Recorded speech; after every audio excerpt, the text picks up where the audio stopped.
Salut l'équipe et bienvenue dans une nouvelle vidéo du Poto Sport Club, expert en rien, passionné de tout. Un des premiers débriefs à chaud du Poto Sport Club, mais là je pouvais pas attendre les copains, j'en avais gros sur la patate après ce match nul, un partout de l'équipe de France face à la Pologne. Donc on est parti, je sors du bar, on envoie ça tout de suite, on va revenir sur ce match. Les perfs des Bleus rapidement, on va se pencher surtout sur les doigts de Didier Deschamps, sur les choix de Didier Deschamps, pardon, et sur ces huitièmes de finale qui nous attendent et cette mauvaise partie de tableau sur laquelle on tombe en finissant deuxième de ce groupe, malheureusement derrière l'Autriche qui elle s'est imposée face aux Pays-Bas. Allez, c'est parti. Avant de lancer le jingle, évidemment, on n'oublie pas de s'abonner pour donner de la force, liker cette vidéo si elle t'a plu. Et c'est parti, c'est hyper important. N'oubliez pas ça, l'équipe. Et on part pour le débrief de ce France-Pologne.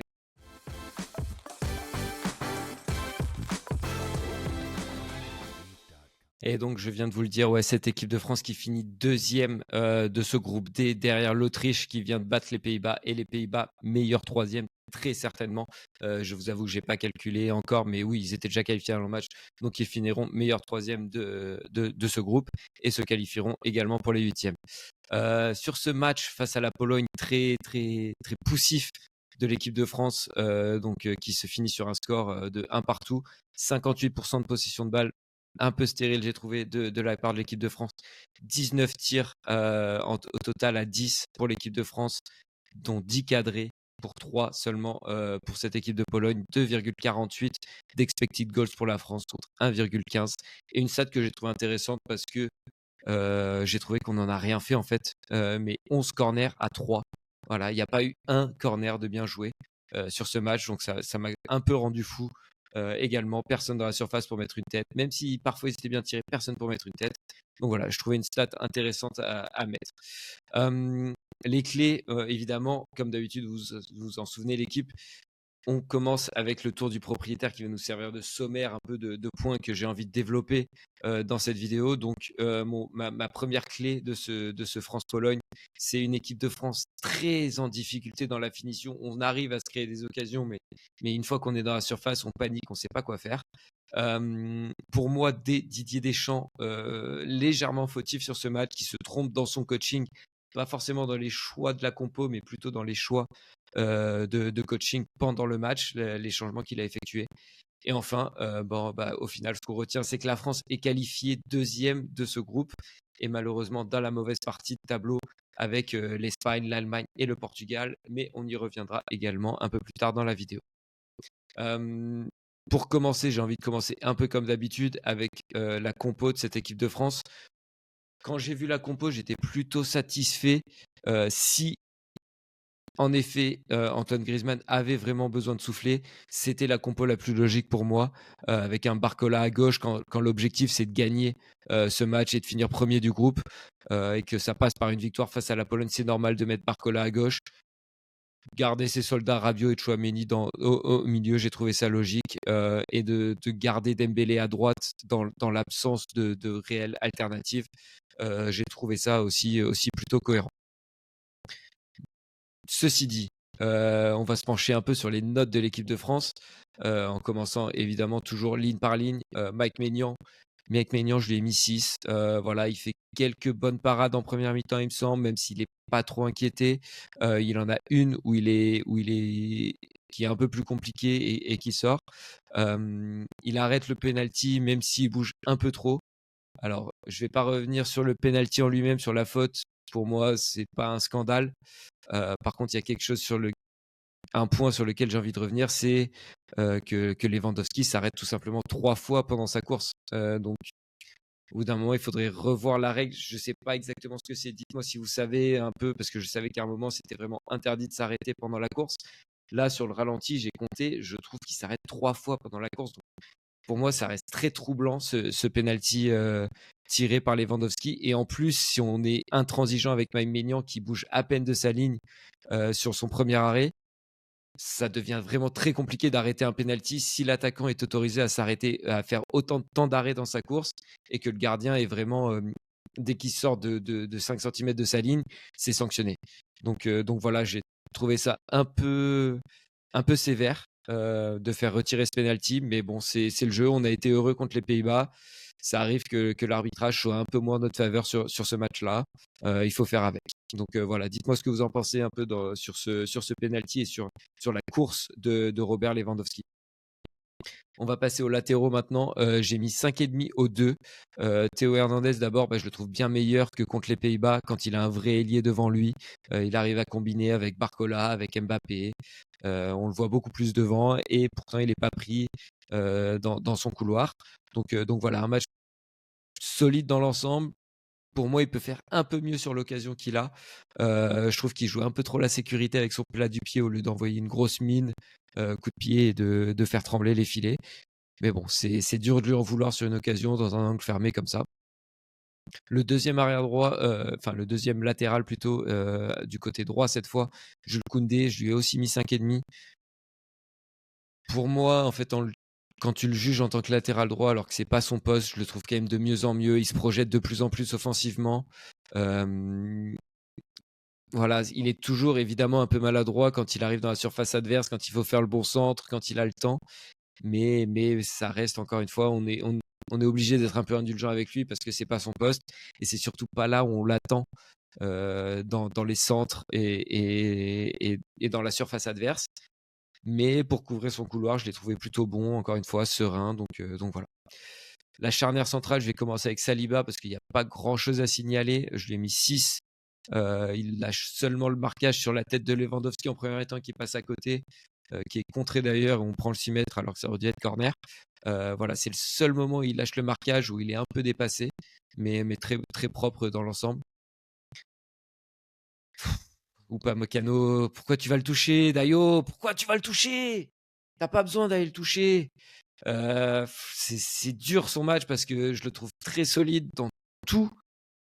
Et il y a ce penalty concédé qui vient ternir son match. Voilà, j'ai mis quelques réserves sur la course de Lewandowski, mais là sur le penalty, sur la faute de Dayo Mécano, en connaissant le football moderne, en sachant comment ça se passe, etc., on sait qu'à partir du moment où la VAR est appelée pour checker le penalty, on sait qu'il va le siffler, il y a un contact. Donc voilà, c'est comme ça pour moi. Pour moi, il n'a pas la nécessité d'aller toucher, c'est dommage. On sent que le ballon s'échappe un peu. Donc voilà, c'est dur pour Dayo Upamecano, mais je lui mets que 4 parce que ce penalty, il nous coûte la victoire et il vient sérieusement ternir son match. On va passer au milieu de terrain maintenant. N'Golo Kanté. Non, on va commencer par Tchouaméni, qui avait plus ce rôle de sentinelle. Encore, encore décevant pour moi. Hein. Je sais qu'il y a certains qui le défendent un peu plus que moi, mais pour moi, il est pas assez impactant dans ce rôle de sentinelle. Je préfère Kanté un peu plus bas et Rabiot, Griezmann devant lui, tout simplement parce qu'on a moins vu N'Golo Kanté. Je trouve que Tchouaméni joue un peu trop dans un fauteuil. Voilà, il fait des passes courtes, il va pas prendre de risques, il apporte pas grand chose au final. Il est précieux dans la récupération, mais encore une fois, je pense que Kanté est meilleur dans la récupération. Donc voilà, je lui mets que 4,5. Dites-moi ce que vous en pensez en commentaire parce que je sais que c'est une opinion qui n'est pas forcément partagée par beaucoup de monde. Mais moi, voilà, je pense que Tchouaméni doit sortir de ce 11 et on y reviendra un peu plus tard pour laisser la place à Kanté et Rabiot et Griezmann dans ce milieu de terrain. Du coup, ouais, je vais parler d'N'Golo Kanté. Je lui ai mis 5,5. Pour moi, il est moins en vue car, encore une fois, il est trop haut sur le terrain. Donc, il est là, il est à la récupération, mais derrière, il a ce rôle qu'avait Antoine Griezmann et je le trouve orphelin d'Antoine Griezmann parce qu'il n'a pas cette personne à qui donner le ballon. Une fois qu'il a récupéré, boum, il lève la tête, il a Antoine, il lui donne et après, Antoine, tu te débrouilles pour la transition avec la phase offensive. Donc voilà, je le trouve qu'il est moins en vue, moins dans la récupération. Je trouve qu'il a fait énormément de récupération contre l'Autriche et que là, on le voit beaucoup moins. On le voit dans la surface 2-3 fois. Il y a une occasion où il décale Dembélé. Le décalage est bon, mais derrière, il hésite un peu avant de servir Mbappé en première période. J'essaierai de vous remettre une image si je la trouve. Où voilà, je trouve qu'il fait la bonne passe pour Dembélé, mais derrière, il est un peu perdu, il hésite. Donc voilà, moi, je préférerais avoir un Rabiot, par exemple, dans cette situation-là, ou un Griezmann, encore une fois, un Griezmann plutôt que Kanté, et replacer Kanté en sentinelle. Rabiot, je lui ai mis que 5, je vais passer rapidement parce qu'il est un peu Il a un peu traversé ce match-là sans grands impacts, moins tranchant que face à l'Autriche et un peu à bout de souffle après 3 matchs de suite titulaire en revenant de blessure. Donc voilà, peut-être un peu à court physiquement. Dans l'attaque, je vais commencer avec un de mes tops de cette attaque, Barcola, 6,5. J'ai trouvé très intéressant dans ses dribbles, dans les 1 contre 1 face au latéral adverse. Même s'il marque pas alors qu'il a des occasions, au moins il se crée ses occasions tout seul. Et il fait des bons relais quand il faut faire une petite talonnade, un petit geste technique qui aère le jeu et qui lance dans la profondeur un de ses coéquipiers. Je l'ai trouvé très intéressant dans ce registre-là. Après, est-ce que je préfère Mbappé à gauche? Oui. Est-ce que je préfère la combinaison Barcola à gauche, Mbappé dans l'axe, plutôt que Mbappé à gauche et Giroud ou Thuram dans l'axe? Oui aussi. Donc voilà, on va revenir un peu plus en détail sur ça dans les choix pour le match face à la Pologne. Mais en tout cas, Barcola, très intéressant pour sa première titularisation en bleu. Il ne faut pas l'oublier. Je l'ai trouvé vraiment excellent. Voilà, il a un peu de déchets, mais bon, c'est normal, tellement il provoque, tellement il va chercher le latéral adverse par ses dribbles, par sa percussion, par ses combinaisons avec Kylian Mbappé. Voilà, je l'ai trouvé très bon. Donc, je lui mets cette note de 6,5. Il aurait pu avoir un peu plus s'il avait concrétisé une de ses occasions, mais bon, pour une première titularisation en bleu, c'est très convaincant pour moi. Dites-moi ce que vous avez pensé de Bradley Barcola dans les commentaires. Si vous l'avez trouvé un peu moins intéressant que moi, si vous trouvez que je m'enflamme, c'est peut-être parce que c'est un Parisien. J'avoue que je suis un peu biaisé là-dessus, mais voilà, moi je l'ai trouvé très intéressant. J'ai envie de partir sur le deuxième ailier maintenant, Ousmane Dembélé. Ousmane, que c'est dur de juger ton match, Ousmane. Ousmane. Ousmane Dembélé, très dur de juger son match. Pour moi, son penalty provoqué sauve un peu ce match. Sur l'action, je le vois partir, je vois qu'il est en 1 contre 1, qu'il y a un décalage, et je hurle dans le bar, je hurle mets-lui le feu, Ousmane, mets-lui le feu. Tu vois, genre, je sentais que c'était l'action, il pouvait y aller.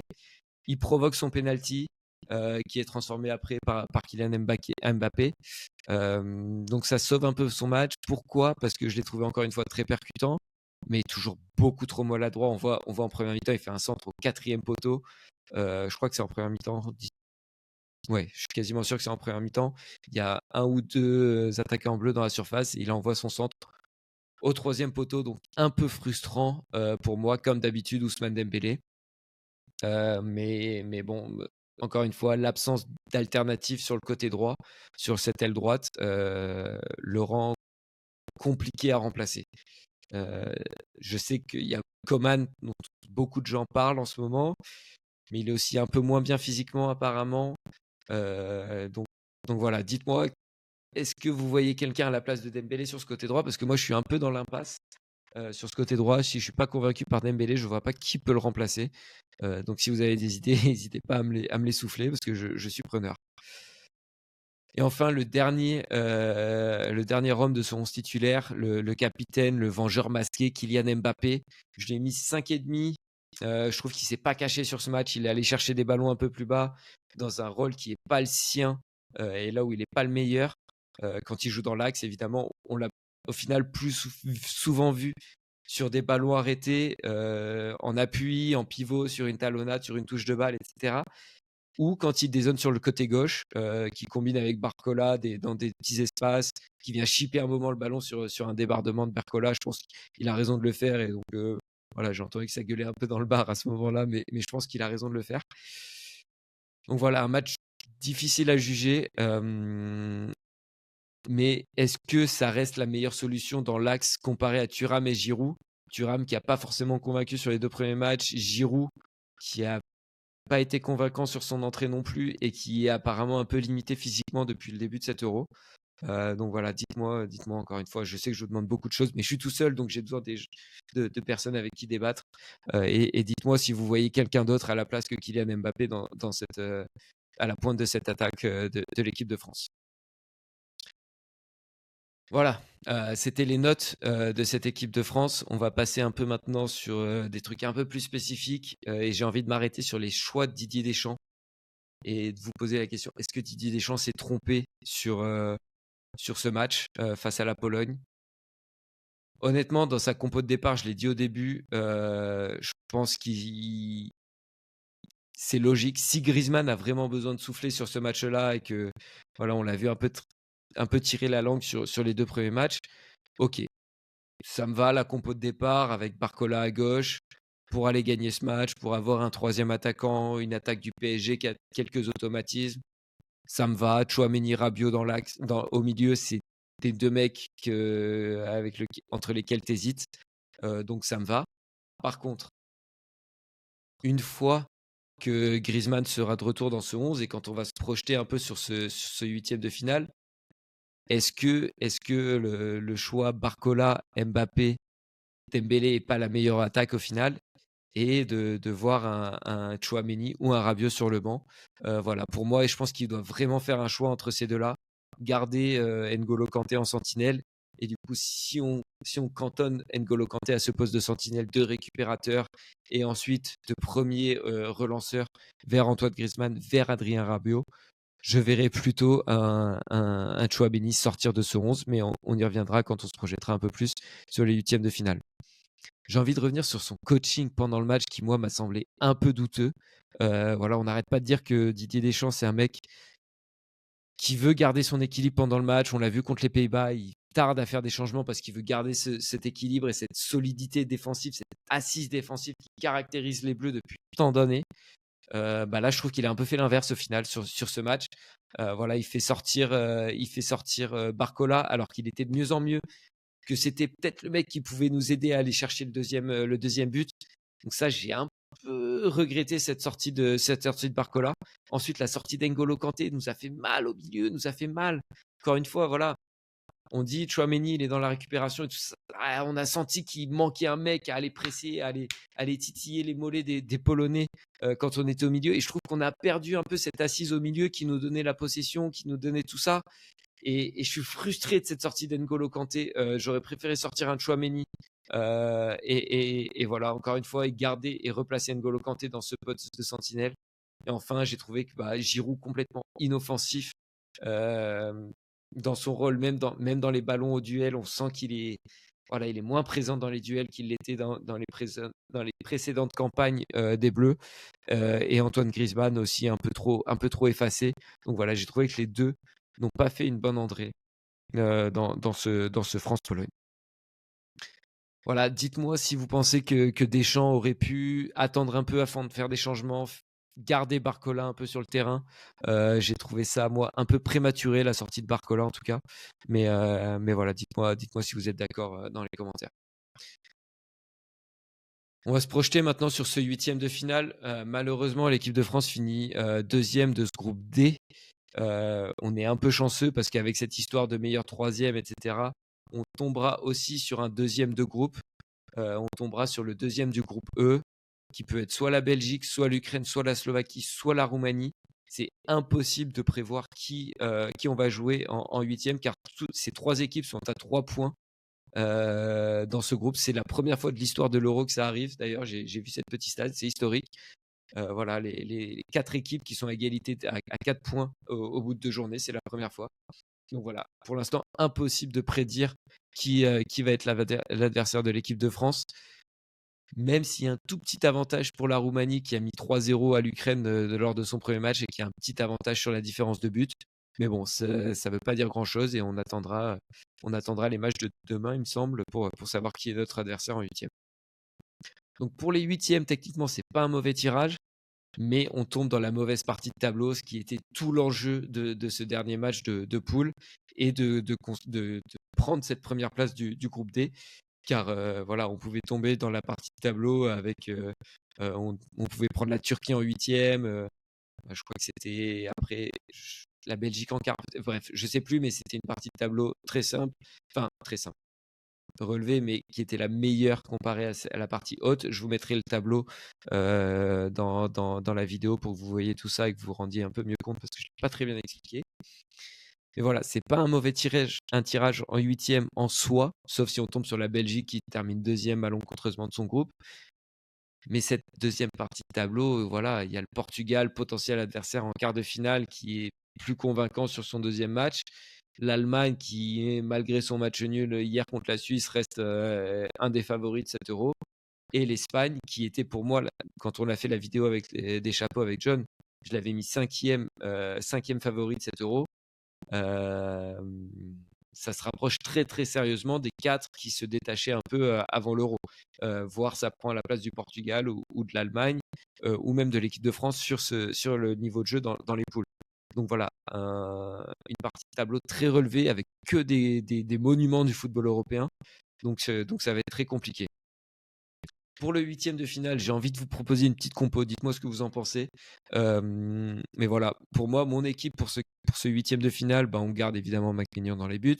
On garde la même défense que j'ai trouvé très solide sur cette phase de poule avec seulement un but encaissé sur penalty, un peu sévère, même s'il est justifié au final. Voilà. Au milieu, c'est là où il y a le choix très fort à faire pour moi. En sortant Aurélien Tchouaméni, qui est un soldat de cette équipe de France, qui est un mec que j'adore, qui nous a planté un but contre l'Angleterre en quart de finale de Coupe du Monde. Mais voilà, aujourd'hui, il faut faire un choix. Pour ce huitième de finale, je mets Kanté en sentinelle, Rabiot et Griezmann en relayeur, avec évidemment Griezmann un poil plus haut sur le terrain. Et ça ne veut pas dire que Tchouaméni ne rentrera pas dans cette équipe. On l'a vu en 2022, il faut de la fraîcheur jusqu'en finale. On est arrivé en 2022 en finale avec des mecs cramés. Griezmann était cramé, Rabiot était cramé, Varane était cramé. Donc voilà, Tchouaméni, c'est pas dit qu'il aura un rôle hyper important à jouer en demi ou en quart, ou en finale, pardon. Mais pour ce huitième et ces quarts de finale, je vois plutôt Rabiot, Kanté, Griezmann au milieu.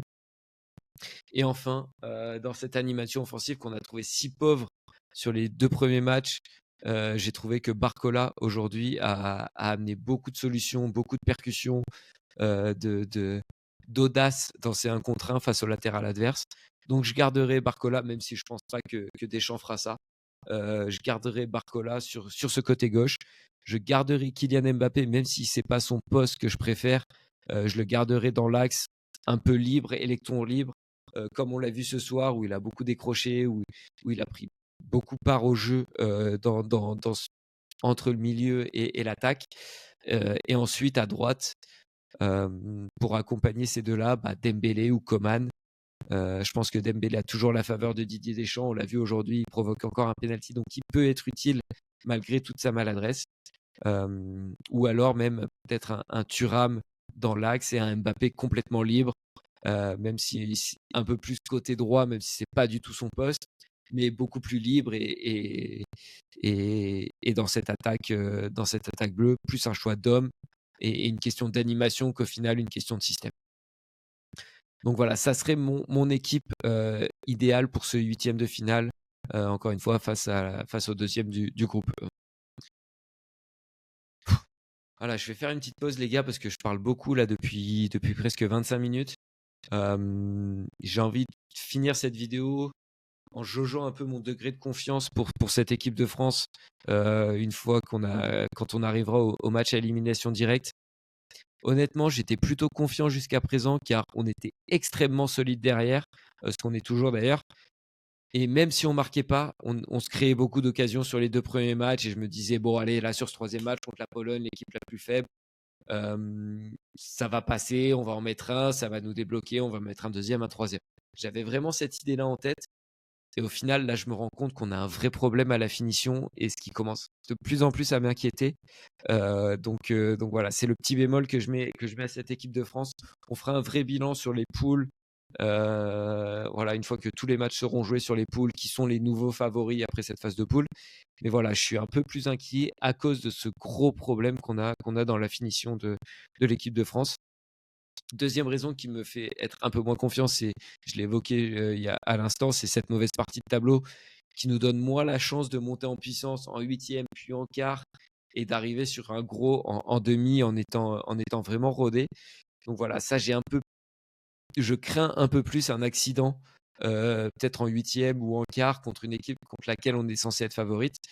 Même si dans cette partie de tableau, je pense qu'on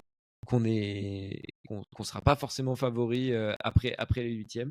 Donc voilà, ça va être compliqué dans cette partie de tableau. Et puis enfin, ouais, voilà, j'ai envie de conclure en disant que cette équipe de France est moins favorite qu'avant l'Euro pour moi après cette phase de poule, malgré la solidité défensive On a vu évidemment la patte de Didier Deschamps avec cet équilibre défensif, mais il y a un vrai problème dans la finition avec un Mbappé qui est peut-être un peu moins en forme que dans ses précédentes campagnes avec l'équipe de France, avec un Giroud qui est clairement sur sa dernière campagne et qui aura un rôle moins important, qui sera moins là quand on aura besoin de marquer, et une relève qui tarde à se faire, à se révéler avec Dembélé, avec Thuram, avec Kolo Muani, etc. Donc voilà, je pense qu'on est moins favori qu'avant l'Euro. Je sais que c'est pas très positif comme conclusion, mais je reste confiant. J'ai une confiance aveugle en Dédé pendant ces 12 dernières années, donc ça va pas changer maintenant. J'ai confiance en Didier Deschamps et je pense qu'on va le faire. Voilà, on sera champion d'Europe, faut y croire. Et on va régler tous ces petits problèmes qu'on a au fur et à mesure des matchs. Il faut juste pas qu'on ait un accident et ça va le faire. On sera champion d'Europe. Voilà, j'ai envie de finir là-dessus sur ces mots positifs. On sera champion d'Europe, l'équipe. Je vous laisse là-dessus. Je vais regarder la deuxième mi-temps, les 40 dernières minutes de Angleterre-Slovénie en faisant le montage de cette vidéo. J'espère vous la balancer ce soir. J'ai vraiment tout donné sur ce débrief pour vous fournir une vidéo le plus vite possible après ce match de l'équipe de France. Donc soutenez-moi, likez cette vidéo, abonnez-vous, lâchez des commentaires, lâchez-vous, montrez votre amour pour l'équipe de France. Et nous, on se retrouve très vite pour une vidéo bilan des phases de poule. Et évidemment, on sera là pour le débrief du 8e de finale de l'équipe de France. Ciao l'équipe, allez les Bleus!